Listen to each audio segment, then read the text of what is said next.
ನಮಸ್ತೆ ಎಜಿ ನ್ಯೂಸ್ಗೆ ಸ್ವಾಗತ.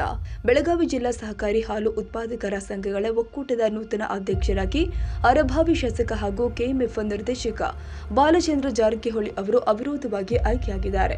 ಸೋಮವಾರ ನಗರದ ಜಿಲ್ಲಾ ಹಾಲು ಒಕ್ಕೂಟದ ಸಭಾಗೃಹದಲ್ಲಿ ನಡೆದ ಒಕ್ಕೂಟದ ಆಡಳಿತ ಮಂಡಳಿಯ ಅಧ್ಯಕ್ಷ ಸ್ಥಾನಕ್ಕೆ ಬಾಲಚಂದ್ರ ಜಾರಕಿಹೊಳಿ ಅವರೊಬ್ಬರೇ ನಾಮಪತ್ರ ಸಲ್ಲಿಸಿದ್ರು. ಹೀಗಾಗಿ ಅವರನ್ನ ಅಧ್ಯಕ್ಷರಾಗಿ ಅವಿರೋಧವಾಗಿ ಆಯ್ಕೆ ಮಾಡಲಾಗಿದೆ. ನಿರ್ದೇಶಕರಿಂದ ಅಭಿನಂದನೆ ಸ್ವೀಕರಿಸಿ ಮಾತನಾಡಿದ ಬಾಲಚಂದ್ರ ಜಾರಕಿಹೊಳಿ, ಹಿಂದಿನ ಅಧ್ಯಕ್ಷ ವಿವೇಕರಾವ್ ಪಾಟೀಲ್ ಮತ್ತು ಒಕ್ಕೂಟದ ಸದಸ್ಯರು ಸರ್ವಾನುಮತದಿಂದ ಆಯ್ಕೆ ಮಾಡಿದ್ದಾರೆ. ಅದಕ್ಕಾಗಿ ಎಲ್ಲ ಸದಸ್ಯರಿಗೆ ಆಭಾರಿ. ಸರ್ಕಾರವು ಕೂಡ ಸಹಕಾರಿ ಇಲಾಖೆಯಲ್ಲಿ ತಿದ್ದುಪಡಿಯಲ್ಲಿ ತರಲು ಉತ್ಸುಕವಾಗಿದೆ. ಈಗಾಗಲೇ ರಾಜ್ಯ ಮಟ್ಟದ ಸಹಕಾರಿ ಮಹಾಮಂಡಳಿಗೆ ಹೋಗ ಬಯಸುವವರು ಮೊದಲಿಗೆ ಜಿಲ್ಲಾ ಒಕ್ಕೂಟಕ್ಕೆ ಅಧ್ಯಕ್ಷರಾಗಬೇಕು. ಅಧ್ಯಕ್ಷರಾದವರು ಮಹಾಮಂಡಳಿಗೆ ನಿರ್ದೇಶಕರಾಗಬೇಕೆನ್ನುವ ಹೊಸ ಕಾಯ್ದೆಯನ್ನು ಜಾರಿಗೆ ತರಲಾಗಿದೆ. ಈ ಹೊಸ ಕಾಯ್ದೆಗೆ ವಿಧಾನ ಪರಿಷತ್ನಲ್ಲಿ ಸೂರಾಗಿದ್ದು ವಿಧಾನಸಭೆಯಲ್ಲಿ ಅಂಗೀಕಾರವಾಗಿದೆ. ಮುಂದಿನ 3-4 ತಿಂಗಳಲ್ಲಿ ಸಹಕಾರಿ ಇಲಾಖೆ ಹೊಸ ನಿಯಮ ಜಾರಿಯಾಗಿರುವುದರಿಂದ ಜಿಲ್ಲಾ ಸಹಕಾರಿ ಹಾಲು ಉತ್ಪಾದಕರ ಒಕ್ಕೂಟಕ್ಕೆ ನಾನು ಅಧ್ಯಕ್ಷ ಆಗಬೇಕಾಗಿತ್ತು ಎಂದರು. ಹಿಂದಿನ ಅವಧಿಯ ಅಧ್ಯಕ್ಷರಾಗಿ ವಿವೇಕರಾವ್ ಪಾಟೀಲ್ ಅವರು ಉತ್ತಮವಾಗಿ ಕಾರ್ಯನಿರ್ವಹಿಸಿದ್ದಾರೆ. ಆದರೆ ಕೆಎಂಎಫ್ ಆಡಳಿತ ಮಂಡಳಿಯ ಚುಕ್ಕಾಣಿಯನ್ನ ಮತ್ತೊಮ್ಮೆ ಹಿಡಿಯಬೇಕಾಗಿದ್ದರಿಂದ ಅಧ್ಯಕ್ಷ ಸ್ಥಾನಕ್ಕೆ ಸ್ಪರ್ಧಿಸಬೇಕಾಗಿದೆ. ಮುಂದಿನ ದಿನದಲ್ಲಿ ಯಾವುದೇ ಗೊಂದಲಗಳು ನಡೆಯಬಾರದು. ಈ ಹಿನ್ನೆಲೆ ವಿವೇಕರಾವ್ ಅವರೊಂದಿಗೆ ಚರ್ಚೆ ಮಾಡಿ ಅಂತಿಮ ನಿರ್ಣಯ ಕೈಗೊಳ್ಳಲಾಗಿದೆ ಅಂತ ಬಾಲಚಂದ್ರ ಜಾರಕಿಹೊಳಿ ಹೇಳಿದ್ದಾರೆ. ರಾಯಭಾಗ, ಗೋಕಾಕ, ಮೂಡಲಗಿ ತಾಲೂಕಿನ ರೈತರು ಹೆಚ್ಚಿನ ಪ್ರಮಾಣದಲ್ಲಿ ಹಾಲನ್ನು ಪೂರೈಸುತ್ತಿದ್ದಾರೆ. ಆದರೆ ನಿಪ್ಪಾಣಿ, ಕಾಗವಾಡ, ಚಿಕ್ಕೋಡಿ, ಅಥಣಿ ತಾಲೂಕಿನ ರೈತರು ಮಾತ್ರ ನೆರೆಯ ಮಹಾರಾಷ್ಟ್ರಕ್ಕೆ ಹಾಲನ್ನು ಪೂರೈಕೆ ಮಾಡುತ್ತಿದ್ದಾರೆ. ಬೈಲಹೊಂಗಲ ರೈತರು ಕಡಿಮೆ ಪ್ರಮಾಣದಲ್ಲಿ ಹಾಲು ಪೂರೈಸುತ್ತಿದ್ದಾರೆ.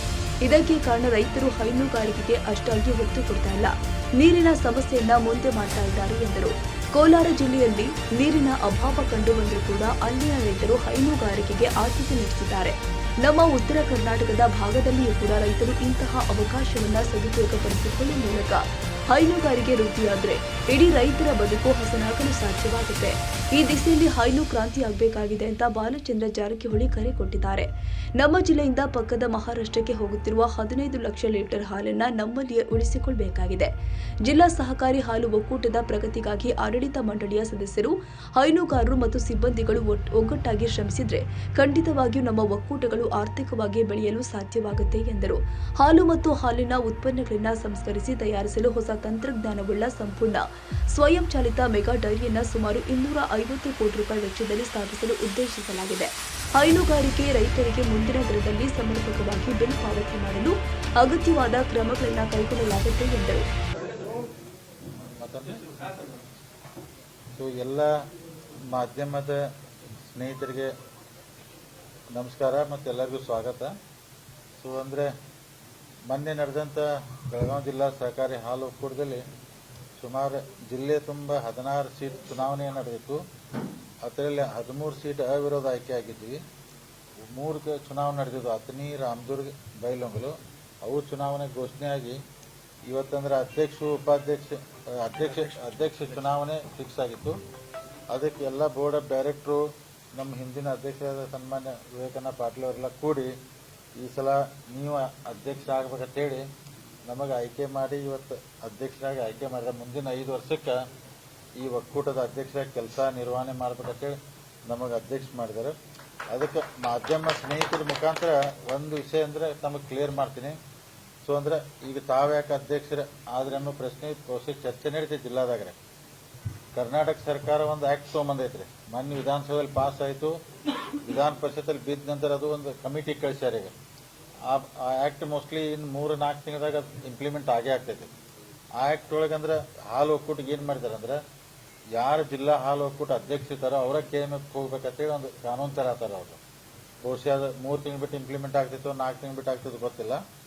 ಅದಕ್ಕೆ ಅವಾಗ ಆದಾಗ ಮತ್ತಂದ್ರೆ ಈಗ ಒಬ್ಬ ಅಧ್ಯಕ್ಷ ಮತ್ತೆ ಚೇಂಜ್ ಮಾಡಿ ಹಂಗೆ ಅನ್ಸುತ್ತೆ.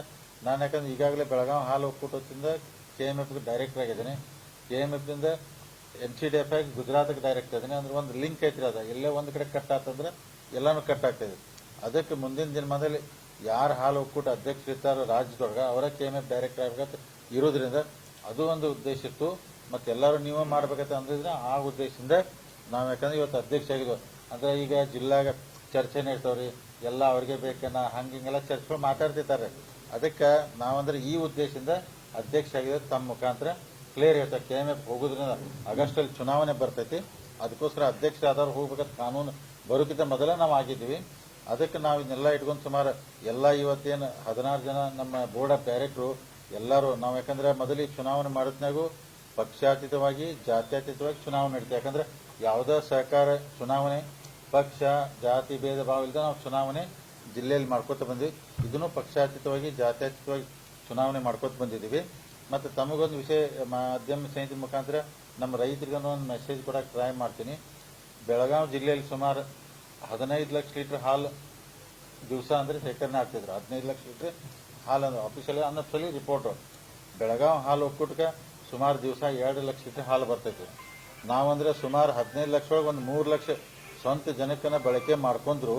ಸುಮಾರು 10 ಲಕ್ಷ ಲೀಟರ್ ಹಾಲು ಪ್ರೈವೇಟು ಮಹಾರಾಷ್ಟ್ರಕ್ಕೆ ಹೋಗ್ತಾ ಇದೆ. ಯಾಕೆ ಹೋಗ್ತಾ ಇದೆ ಅಂತೇಳಿ ಎಲ್ಲ ಭಾಳ ದಿವಸ ನಾವು ಚರ್ಚೆ ಮಾಡಿದ್ವಿ. ಯಾಕೆ ಮಹಾರಾಷ್ಟ್ರಕ್ಕೆ ಹೋಗ್ತಾ ಇತ್ತು ಅಂದ್ರೆ, ನಮ್ಮಲ್ಲಿ ಸುಮಾರು ಒಂದು 700 ಅಂದ್ರೆ ಸೊಸೈಟಿ ಮಾಡಿದ್ವಿ ನಾವು ಇಡೀ ಜಿಲ್ಲೆ ತುಂಬ. ಒಂದು ಊರಾಗ ಸೊಸೈಟಿ ಇಲ್ಲ ಅಂದ್ರೆ ಅಲ್ಲಿ ರೈತ ಹಾಲು ಕೊಡೋಕ್ಕಾಗಲ್ಲ, ಅವ್ನು ಆಟೋಮೆಟಿಕ್ ಪ್ರೈವೇಟ್ಗೆ ಹೋಗ್ತಾನೆ.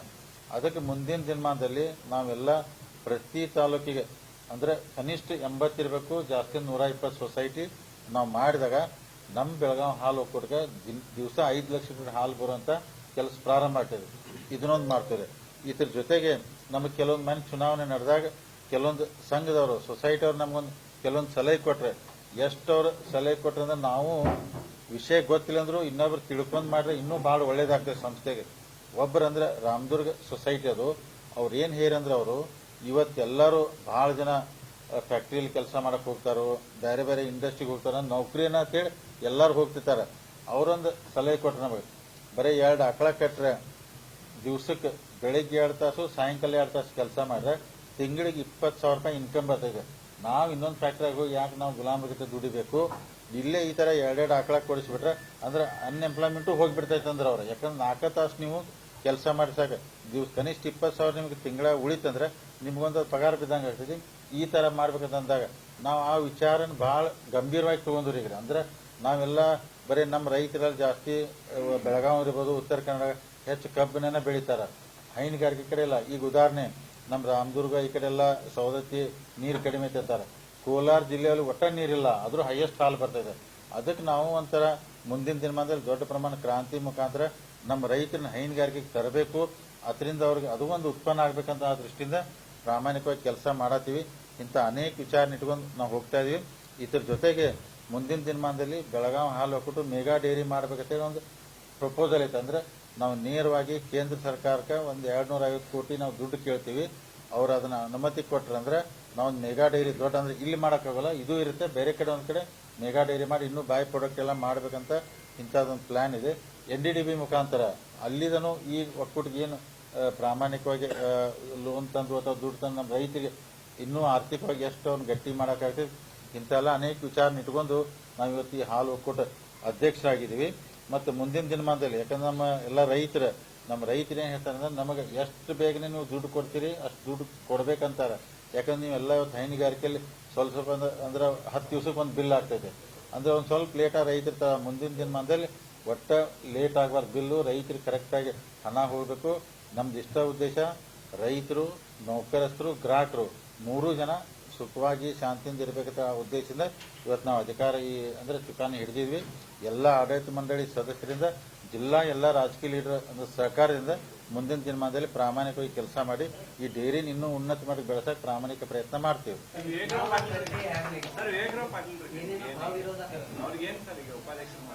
ಉಪಾಧ್ಯಕ್ಷ ಬರೋದಿಲ್ಲ ಅವ್ರಿಗೆ ಈಗ ಅವರೇ ನಮ್ಮ ಹೆಸರು ಪ್ರಪೋಸ್ ಮಾಡಿ ಅಧ್ಯಕ್ಷ ಮಾಡಿದ್ದಾರೆ. ಈಗ ಹಿಂಗಾಗಿ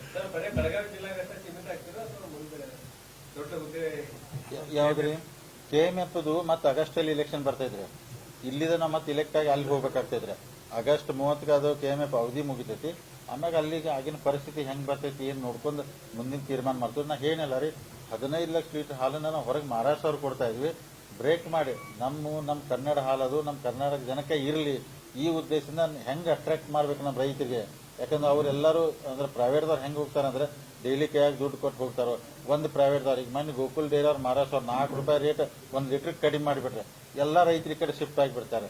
ಮತ್ತೆ ಅವ್ರು ಯಾವಾಗ ಅವಶ್ಯಕತೆ ರೇಟ್ ಹೆಚ್ಚು ಮಾಡ್ತಾರೆ. ಅದಕ್ಕೆ ನಮ್ಮ ರೈತನ ನಮ್ಮ ಕಡೆ ಉಳಿಸ್ಕೊಳಂಗ ಪ್ರಾಮಾಣಿಕ ಪ್ರಯತ್ನ ಮಾಡ್ತಾ ಇದ್ರಿ. ಮುಂದಿನ ದಿನ ಮೇಲೆ KMF ವಿಚಾರ ಆಗಸ್ಟಲ್ಲಿ ನೋಡ್ತಾರೆ. ನಾವು ಒಬ್ಬರೇ ನಾಮಪತ್ರ ಸಲ್ಲಿಸಿದ್ವಿ.